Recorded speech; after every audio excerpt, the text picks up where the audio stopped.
Here is take two on this video. I actually filmed it yesterday, but when rewatching the footage, I kind of didn't like the way that I explained everything. It felt very jumbled. It was a Monday morning, you know how they can be, especially when you have kids, as is the topic for the video. So today I'm refilming with a fresher-ish state of mind. Let's go ahead and get into our work from home tips for parents.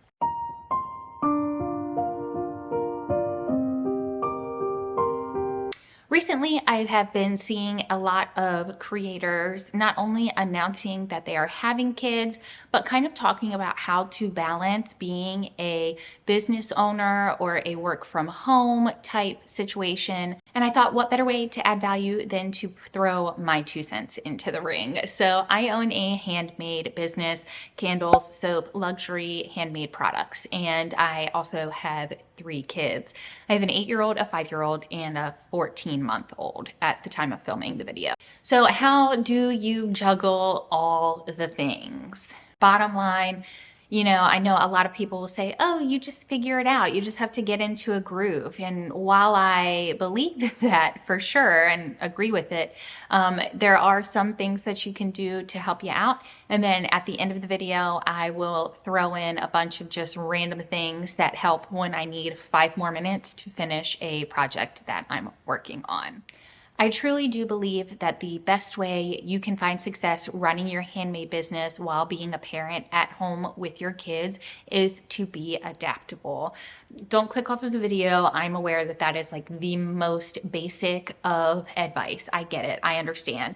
But I think it's true. And the best thing that I have found that works for me and balancing my many hats is really finding pockets of time and taking advantage of them. If you're already a parent, you know this, but if you're, just diving into the parenthood, congratulations, first of all. As a parent, you learn that there are some times in your journey that you need to give your undivided attention to your kids.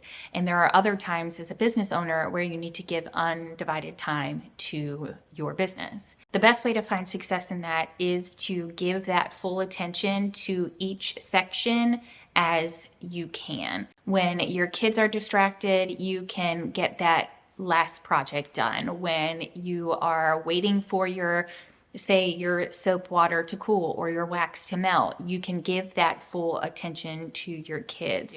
As you all know, I always keep my notebook nearby. What I like to do on a Sunday evening after all of my kids have gone to sleep, I write a list of all of the things that I need to get done. Now, let me see if I have one in here because this is like my scripting notebook. I don't make my to-do lists in here, but let me check and see if I have one in here.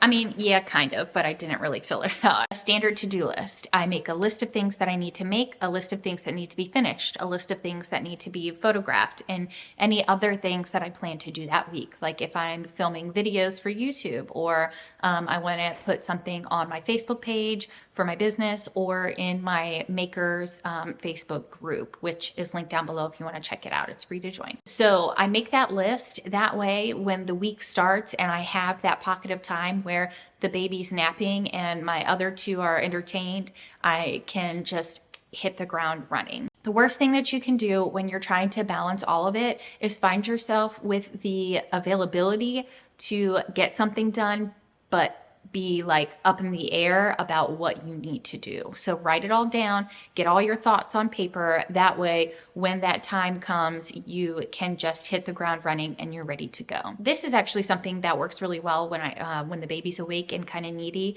What I will do is I'll carry her around, and trust me, okay, she is pushing 26 pounds. She's a big girl.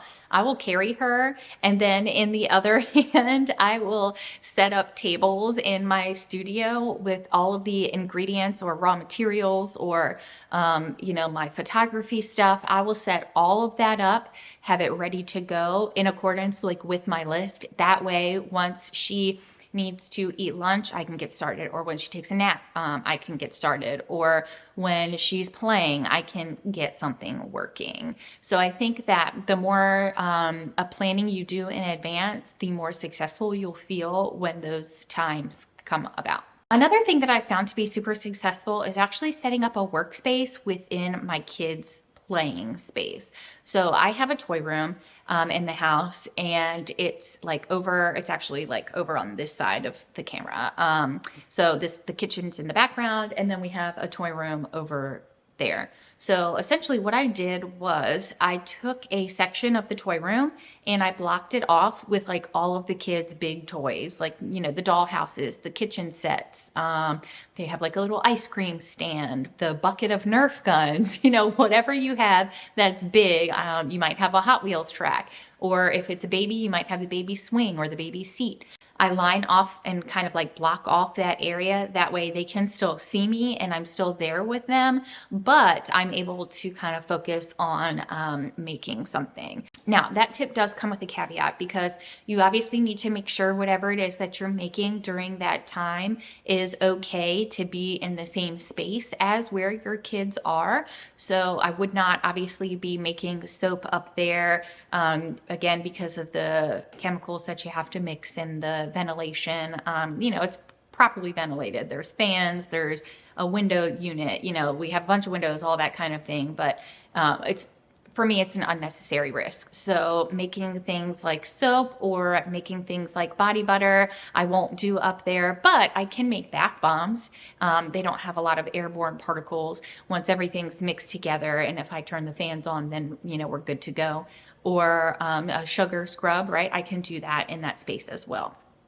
So that has been a huge helper for me. I just take one of my folding tables that I use for markets. I set it up in the corner, take all my things up there, and then they stay up there in that like roped off section. If you want like me to show it to you, just let me know. I'm totally cool with that. But I have that dedicated workspace, and I know that where my kids are, it's safe for the baby. My older two, they can, you know, they play, they chill. I don't have to worry about them putting something small in their mouth, you know, at this stage. But for the baby, I just make sure that I have done a thorough sweep of the entire kids playing space before I start working. That way I know, okay, there's nothing small that she's going to put in her mouth, or there's no danger to her. Everything is fully safe. And again, I'm standing right there, so I'm still like actively watching them, but I'm able to get stuff done while that happens. Another huge success for me has been involving my kids as much as I possibly can. I know you guys have seen my videos where the baby's a little cranky, but I'm in the middle of like doing a talking head style of video. So I'll just bring the baby in with me for a few minutes, and she loves to stare at herself on the camera. So that ends up working out. But like my older kids, you know, when they're like, Mom, I want to do something, I bring them in and I involve them. Obviously, again, you do have to be mindful of what you're doing and whether or not it's safe and appropriate for your children to help you. My daughter loves to help make sugar scrubs, and she is fabulous at it. She is very helpful. You know, we do the hair tie, the gloves, we do all the things to make sure that the product still is up to my standards in that way. But she loves to help me with that. My son, he's so sweet. He loves to mix the different parts of bath salts together, or like a bath soap jar. He loves to mix those kinds of things together. Now, it's hard because my daughter especially loves to help with soap, but she can't.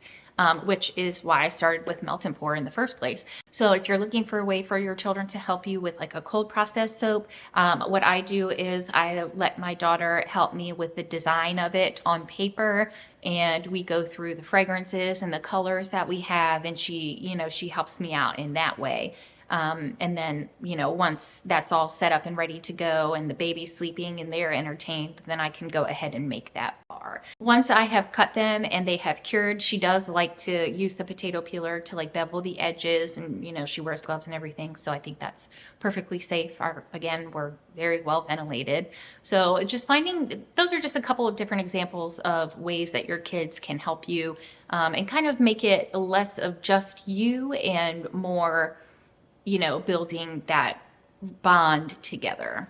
You know how kids are. It's all about that bond with them.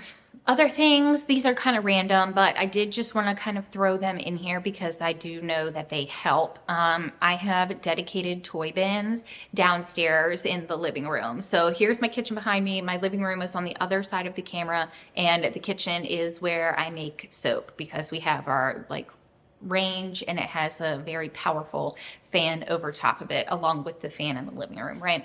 So when I'm making soap and I need that time, I have dedicated boxes that the kids are allowed to use when I am working on something that I need to be able to fully focus on. And this does actually work with the baby as well. My baby is very much so in her danger, let me try anything dangerous phase, let me climb all the stairs, those kinds of things. So I don't just leave her on the floor. I do have to block off like all the stairs and everything. So I'll put her in her, she has like one of those little rolly seat things. Before, when she was younger, before she was crawling, she had a chair that she could sit in on the floor. That way the other kids can play with her too. And it had like a tray. So I got like these Stairlight click together boxes. I got them from Target, and I let the kids fill them with toys from the closet because I don't know if you guys, I feel like if you have kids, you have this closet where you keep a bunch of toys. That way you can like rotate them in and out. So there's always like new toys, but they're not new, you know, because you've had them for a long time. They fill those boxes with things like Legos. My son puts his Hot Wheels or his dinosaurs in there. My daughter likes to put her little crayons. She loves to draw and she's very artsy. So she puts all of her art supplies in there. So whatever the kids put in there, they know this is going away until mommy needs to finish up whatever it is she's working on. And then I pull them out at that time. And of course the baby loves that as well. This one is my last one, but, and I know it's going to sound very weird, but I swear by it. When the baby is fussy, okay, she is done for the day, she's ready to hang out, she does not want to be doing independent things or playing with my other two kids. What I have found works for her, and I know that this is weird, but try it out and tell me if it works for you. If I give her something frozen that she can like move around, she loves it. Like she's set for like 10-15 minutes until it starts to warm up. It's the weirdest thing. So I have these like little ice pack things, but they're not like the cryo pack ones, you know, that have like the chemicals that freeze in like that little rectangular thingy. I know you know what I'm talking about. I don't have that. What I have are these little pouches, and they just have water in them. So each little splash has some water in it, and I just put that in the freezer and I freeze it. And then when I'm like, okay, I need to pipe this body butter real quick because body butter is very temperamental, as we all know. What I do is I'll give that to her. She will sit there and play with it for like 15 minutes. And I've been doing it for quite a while. One day randomly, I went into the freezer to get the body butter, like the oils out of the freezer, and she went and grabbed for it. And I was like, oh, okay, yeah, sure, I'll hand it to you. And she was in her little walker thing, and she absolutely loved it. Like it was the craziest thing. So I'll give her that. When she's done with that, I'll give her like a bag of frozen green beans or something like that. You know, she can see the green beans and she just like loves to sit there and play. I don't know.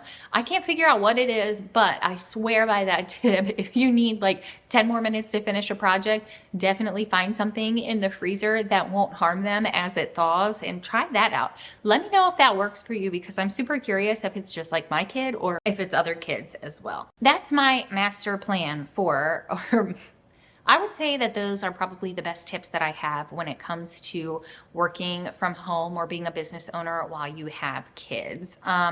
You know, again, and I know that this is super cliche, but I truly do believe that there is a way for you to be successful at both. And I also believe that, you know, it does get easier as they get older.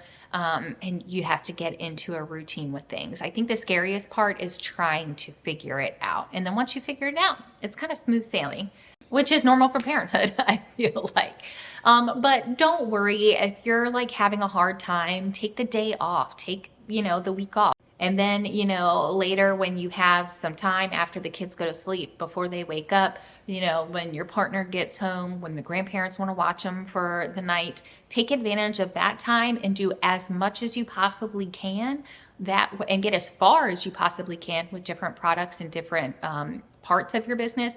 That way, when opportunity strikes, you're ready to move. You have a full plan for what you need to finish. I know this one was a little bit different for me, but I have seen it a lot, and I do feel like, not to toot my own horn, but I do feel like I am successful in doing both things without feeling guilty that I'm not doing enough for my kids or not doing enough for my business. So yeah, if you found value in this video, please let me know. If you have other tips for parents that are running businesses at home, please leave those tips down in the comments. I am always open to new tips, absolutely. And I know that other parents would appreciate it as well. I've also got some links in the description box if you want to check them out. My Patreon has my growing fragrance oil review sheet on it, where I put notes on candle making and soap making for different fragrances from, you know, popular suppliers, and other digital downloads, recipes, those kinds of things, as well as my Facebook group. Again, it's like a breaking news for makers type of situation that is free. I will see you in my next video.